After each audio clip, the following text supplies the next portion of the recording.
welcome back. Over the last growing season, every time I've done a potato reveal video, I've talked about how I'm going to be saving some of that harvest back for my seed potatoes or seed starts next year. Down in the comment section, I always have loads of questions asking me how I do it. So I thought this would be the perfect opportunity for me to show you how I save my seed potatoes for next year. Before we get into the video as well, I will just say I'm really sorry about how echoey it is here in the potting shed at my allotment. I promise you I really am going to sort a microphone out really soon. Also, this isn't going to be a scientific video. I'm not going to go into loads of details about how commercially seed potatoes are manufactured so that we can buy them in the shop. This is just going to be a really simple video about how I store my seed potatoes for growing in the next season. So, as I've mentioned, I think it's really important that I save back some seed potatoes from every single harvest that I do this year. Firstly, that's because of food security, but secondly, because it saves a lot of money, and it means that next year I can maybe try a couple of different varieties of potatoes that I've never grown before, and I can grow these where I know the types of potatoes that I'll be getting. So here is one of the seed potatoes that I've kept. Now, firstly, with a seed potato, the best size for saving, I would say, is about the size of an egg. If it's much smaller than an egg, it's going to take a lot longer to get going because it's going to have less energy in that tuber to get going. And if it's much bigger, it's going to be a bit of a waste of potato. That's one that you want to be getting or you want to be eating because that's the best thing to do with one of those. Now, if you do have a really big potato and you have only got really big potatoes because you've had a massive harvest, that's absolutely fine. You can save one of those too, but when it comes to planting it in the springtime, maybe you can cut that one in half and it will give you twice as many seed potatoes. And it's usually best to, when you have cut it in half, just leave it about 24 hours for that wound to heal, so it's less likely to rot when it gets into the ground.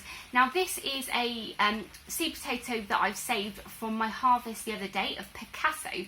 So what I do is I just save them back and let them dry naturally, and as soon as they are dry, what I do is I get lots of egg boxes and I put them inside an egg box like this.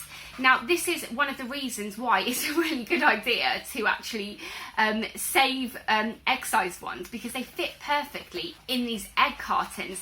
Now, we don't really eat eggs at home, so luckily I put a shout out onto my allotment WhatsApp group and loads of people have left them in the potting shed for me. And you can see here I've got another lot here. Now, these are a little bit smaller than I'd have liked, but these were the red potatoes that I grew, and unfortunately they were all rather small. So with these, what I've also done is saved the really tiny seed potatoes. Now, these are going to take much longer to get going in the spring, but I thought it'd be a fun little experiment.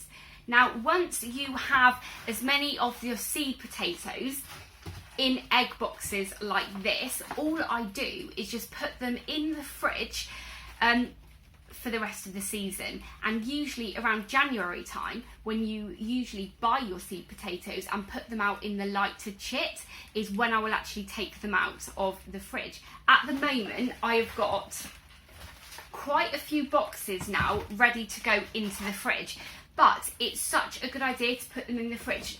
And obviously they do take up quite a lot of space in the fridge, but I always make sure I have the bottom tray in my fridge just allocated to all of my seed saving and all of my seed potatoes. So actually now, you know, we're at the beginning of September now, so they're only really going to need to be in your fridge for about 3 months. If you don't have a fridge, that is absolutely fine. You can just keep these in a really cool, dark place, maybe a cellar. And if you haven't got a cool, dark place that you can store them in, you can put them in wet sand, but that's something that I've never done before. Now, if you're wondering kind of what they're going to be looking like after 3 months in the fridge, generally they haven't even sent any shoots out by then, and like I said, I kind of open them out of the fridge in January and put them out in the light to chit, so they start growing, you know, the little sprouts on them ready to go into the ground. But I found some seed potatoes that I put in my fridge this time last year. So they've been in there for 12 months. I totally forgot them. Like I said, I've got this shelf, I've got this tray at the very bottom of my fridge, which I think is just generally used for salads and things. And I was looking through it the other day and I found some seed potatoes that I put in there from last year. So you can see that these have been in the fridge for 12 months now. Okay, they are really spindly and everything, but they're still quite soft, but they're still ready to grow. So this is such a perfect way to keep them in the fridge for another 3 months, ready for the spring. But what I'm going to do, since I found these, is I'm going to put these back in the fridge. I'm going to put these back in the fridge and just see what they grow like next year. Look how small that one is. You can see obviously that was much smaller than an egg when it went into the fridge. But it's wanting to grow, it's still wanting to grow, it's not gone mouldy, and it's searching for the light.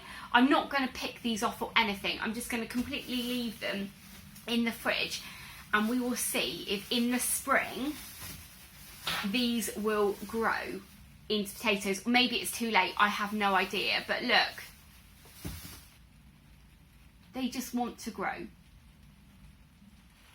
Another thing that you need to take into consideration when you're saving your seed potatoes for next year, and that is just making sure you've checked all over each potato for any insect damage or any diseases. I've just been looking at this potato here that I put aside for saving, and you can see there are 2 holes from slugs there. So I don't think this is going to be saved, or it's going to be very good for me to save it and store it for next year. So this one will just go on the compost heap. If that was a bigger potato, I'd probably just cut the damage out and then cook it, but I'm not going to bother with that. Also, another disease to look out for is scab. It's perfectly fine to eat potatoes with scab, but they do look a bit yucky. So these are my Highland Burgundy. They were a very scabby crop, but what I did was just go through the potatoes before I ate any and pick the best ones out. So I'm pretty happy that these don't have loads of scab on, so they should be okay to grow next year. Another thing is blight. Now, my Picasso potatoes that I've saved here, they did have blights, and generally it's not advised to save seed potatoes from blighted potatoes, but I'm actually going to give it a go this year. But they were grown in buckets, and I'm not going to be using the soil from that bucket to grow potatoes in next year. So we will see how these go, but I'm not advising you to do that because generally it's probably not a very good idea. And there you have it. That is how I save my seed potatoes for growing next year. And I would really recommend having a go yourself. You're going to save a little bit of money, but you're also going to save a load of food miles, which is so important. I'm terribly sorry this video isn't amazing. It's not put together really well, and the audio isn't very good because, as you can hear, it's raining now. But I was so keen to get something filmed as quickly as possible for you because so many people asked me how I saved them, and I just didn't want to not do the video in time to allow people to get them saved for this year. So I really hope you've enjoyed it despite all of that. Thank you so much for watching today, and if this is the first time you're watching one of my videos, please do hit that subscribe button and ring the bell so you can be notified of all of my latest videos. YouTube have some videos up on the screen now that they think you'll like, so please go ahead and watch those and give my video a thumbs up. I will catch up with you in the next episode. Bye!